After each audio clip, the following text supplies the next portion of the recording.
आज Doubtnut app download करें। Doubtnut पर अपने सभी गणित, रसायन विज्ञान, भौतिक विज्ञान और जीव विज्ञान के डाउट्स का करो सफाया। बस प्रश्न की फोटो खींचो, एक ही प्रश्न को क्रॉप करो और तुरंत वीडियो सोल्यूशन पाओ। अभी डाउनलोड करें।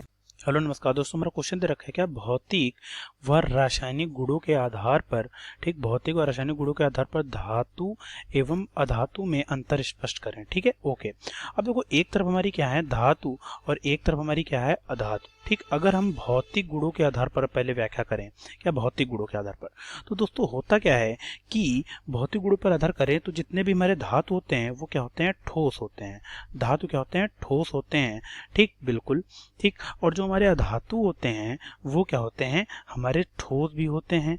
ठीक, ठोस भी होते हैं, द्रव भी होते हैं और गैसीय अवस्था में, तीनों अवस्था में पाए जाते हैं। गैस अवस्था में पाए जाते हैं। ठीक, अवस्था में पाए जाते हैं। ठीक है, बिल्कुल। अब इतनी चीज आप समझ गए, बिल्कुल।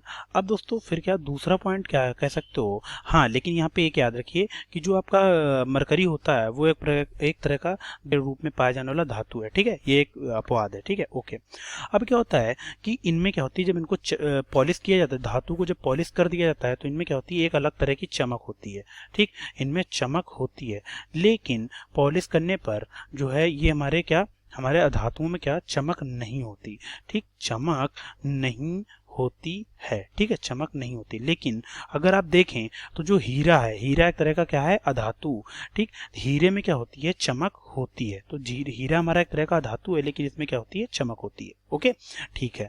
मैं अब फिर तीसरा पॉइंट हमारा क्या है, तीसरा पॉइंट हमारा यहाँ पे ये होगा कि जो ये होते हैं ये कठोर होते हैं। ठीक, ये क्या होते हैं, कठोर होते हैं। ठीक, कठोर होते हैं और जब इनको पीटा जाता है, तो मतलब इन जो है ये एक पतली शीट के रूप में बन जाते हैं, तार के रूप में खींच जाते हैं। मतलब इनमें तन्यता का गुण होता है। ठीक है, तन्यता गुण होता है। अब जो जो हमारा अधातु है, ठीक, अधातु क्या ये हमारे कम कठोर होते हैं और इन्हें पीटने पर ये क्या होते हैं, छोटे छोटे टुकड़ों में विभाजित हो जाते हैं। ठीक है, मतलब ये तार के रूप में खींचे नहीं जा सकते, एक प्लेट के रूप में नहीं खींचे जा सकते, तो उन्हें क्या कहा जाता है, ये कम कठोर हैं। ठीक है, तो मतलब इनमें तन्यता का गुण नहीं होता, तन्यता का गुण नहीं होता, तन्यता का गुण नहीं होता है। ठीक है, ओके। अब दोस्तों हमारा जो चौथा पॉइंट है कि ये जो हमारे क्या हैं, ये हमारे वैद्युत और ऊष्मा के सुचालक हैं। ठीक, जो धातु होते हैं वो वैद्युत और, ठीक, क्या वैद्युत और ऊष्मा के क्या हैं, वैद्युत और ऊष्मा के सुचालक हैं। मतलब इनसे वैद्युत धारा और ही जो ऊष्मा होती है वो प्रवाहित हो सकती है। लेकिन जो हमारे ये हैं, ये हमारे वैद्युत और ऊष्मा के क्या हैं, कुचालक। वैद्युत और ऊष्मा के क्या है, वैद्युत और ऊष्मा के क्या है, कुचालक हैं। ठीक है, क्या कुचालक है। ठीक है दोस्तों, बिल्कुल। लेकिन ग्रेफाइट जो है एक तरह का आपका क्या है, अपवाद है। ग्रेफाइट एक तरह का क्या है, अधातु है, लेकिन वो वैद्युत का सुचालक है। ठीक है, ओके।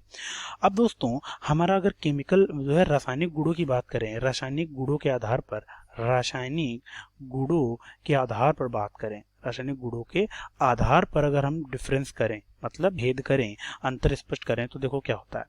अब देखो होता है कि धातु के ऑक्साइड होते हैं वो क्या होते हैं, हमारे धातु के ऑक्साइड, धातु के ऑक्साइड हमारे क्या होते हैं, अम्लीय होते हैं। ठीक, धातु के ऑक्साइड अम्लीय होते हैं। ठीक है, ओके, अम्लीय होते हैं।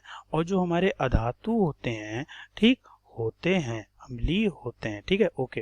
और जो हमारे अधातु हैं, ठीक, अधातु के ऑक्साइड क्या होते हैं, क्षारीय या उदासीन होते हैं। अधातु के ऑक्साइड क्या होते हैं, क्षारीय या उदासीन। ठीक, ऑक्साइड क्या होते हैं, क्षारीय या क्या होते हैं, क्षारीय, सॉरी उल्टा लिख दिया मैंने, पे गलती हो गई हमसे। यहाँ पे ये अम्लीय नहीं, धातु के ऑक्साइड हमारे कैसे होते हैं, क्षारीय होते हैं। मैंने उल्टा लिख दिया था, सॉरी इसके लिए। और जो है हमारे धातु के ऑक्साइड क्षारीय होते हैं और अधातु के ऑक्साइड हमारे कैसे, अम्लीय या क्या होते हैं, उदासीन। ठीक, अम्लीय या उदासीन होते हैं। ठीक है, बिल्कुल। जो दूसरा पॉइंट आपका क्या होगा, दूसरा पॉइंट, अब यहाँ पे जैसे इसका एग्जांपल ले लें, इसके ऑक्साइड CO2 एक तरह का क्या है, धातु का ऑक्साइड है, ये अम्लीय होता है। ठीक है, ओके।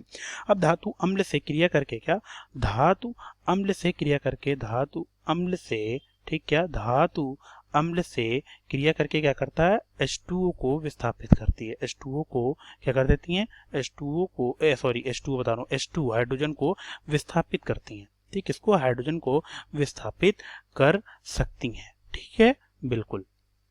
लेकिन अधातुओं में ऐसा गुण नहीं होता। ठीक ठीक है, अधातुओं में ऐसा गुण नहीं होता। मतलब ये समझ जाना कि मतलब ये अम्ल से क्रिया करके H2 स्थापित नहीं कर सकती। आप समझ जाना जो मैं बोला हूँ, ठीक है, ओके। अब जो क्या होता है कि तीसरा पॉइंट है कि जो अधातु हैं ये अपचायक की तरह करते हैं। किसकी? अपचायक की तरह व्यवहार करती हैं। और जबकि धातु जो है हमारी वो क्या है, वो हमारे किसके? आक्सीकारक की तरह व्यवहार करती हैं। किसके? आक्सीकारक, ठीक, आक्सीकारक की तरह व्यवहार जो हमारी H2 है, सॉरी हमारे धातु होती हैं वो आक्सीकारक की तरह व्यवहार करती हैं, ठीक है। तो ये चीजें थी, मैंने जो है पहले भौतिक गुणों के आधार पर पूरा आपको समझाया, ठीक, फिर रासायनिक गुणों के आधार पर आपको पूरी चीजें समझा दी, ठीक है। तो आपको धातु और अधातु के बीच में अंतर पूरा स्पष्ट हो गया होगा, ठीक है। तो मैं आशा करता हूँ कि ये चीजें आपको समझ में आएंगी। धन्यवाद। कक्षा 6 से 12वीं से लेकर नीट, IIT, JEE वो एडवांस के लेवल तक 1 करोड़ से ज्यादा छात्रों का भरोसा। आज ही डाउनलोड करें डाउटनेट ऐप या व्हाट्सएप करें अपने सारे डाउट्स 8400 400 400 पर।